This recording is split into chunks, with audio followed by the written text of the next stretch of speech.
I hope everyone's doing well. This is my final project for DMIT 2504, Mobile Application Development. My app is called Budget Buddy, and essentially I built this app to help people track their spending and manage their personal finances. Now, a little bit of what my app does, it's basically a digital wallet tracker. I basically got tired of knowing where my money goes every month.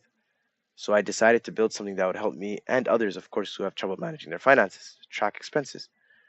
Now, with this app, you can add transactions, organize them, by categories such as food, transport, electricity, electronics, and things of that sort.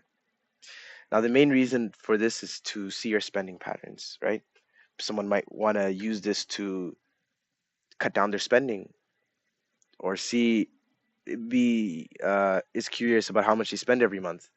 Wants like I said, cut down spending. Could be a student, could be someone who isn't working the best job at the moment, and you want to save money. Now, for my backend, this app uses Firebase, Firestore for my cloud, for all of my data being stored, and Firebase for my authentication. Yes. So Firebase being the main feature. My main features, the basic stuff, you can add expenses with my category, delete transactions, and so on and so forth. Right. The technical stuff. Right. I did was able to incorporate syncing thanks to Firebase. Also a clean modern design. Right. Because I did want something that was easy for people to use. What's the point of the app if it's not seamless, right? The whole point was to make it easy for people to track their spending. And if it's not an easy app for them to use, it kind of destroys the purpose. Now, this app really pushed me to learn a lot of concepts. Some of the things that I incorporated or requirements was obviously best practices, as we were told by our instructor. We had to use best practices from what we've learned in class in order to uh, make our app run the best way possible, such as using proper null safety, organizing my files in a logical manner, and also handling my errors properly. Number two, obviously, widgets, navigation, user interactions, state management, and testing. All these things I was able to learn along the way through this process, a couple of weeks of building this app. I'll be honest, testing was not my favorite part, like stated here. It was not my favorite part. Um, but what better way to learn something that you're not familiar with or comfortable with than putting it into a project, right?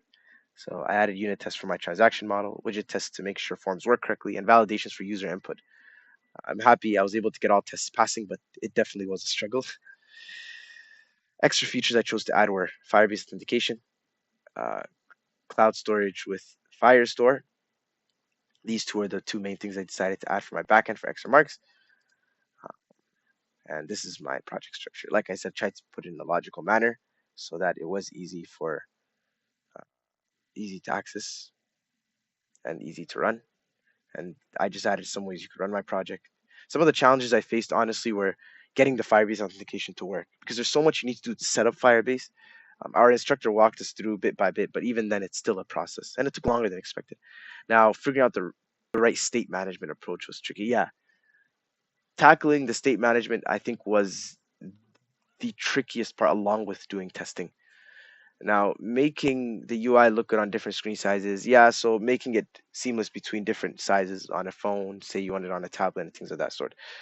But thankfully, Flutter is very useful when it comes to that. Now, of course, writing the tests, like here stated, felt tedious, but it was worth it in the end because I learned a lot. Things I feel like I could improve on: budget setting, alerts when you're overspending. My alerts are not good. You don't really get too much in this right now, but it is something I can incorporate as this is a testing phase. I also want to add a dark mode thing for better charts and analytics, as I only have a pie chart for now. For just to run my project, that took quite a while for it to run. Uh, yeah, I apologize on that part. So here, obviously, for you guys, what you guys would do when you download my app is you sign up. Thanks to Firebase, this has been very easy. Say we just make a random email, budget buddy. Let's say budget buddy at nate.ca. Hmm. just a random password, 12345. Oh, see, and this is also some of the error handling I encountered. Funny enough, good time for it to show.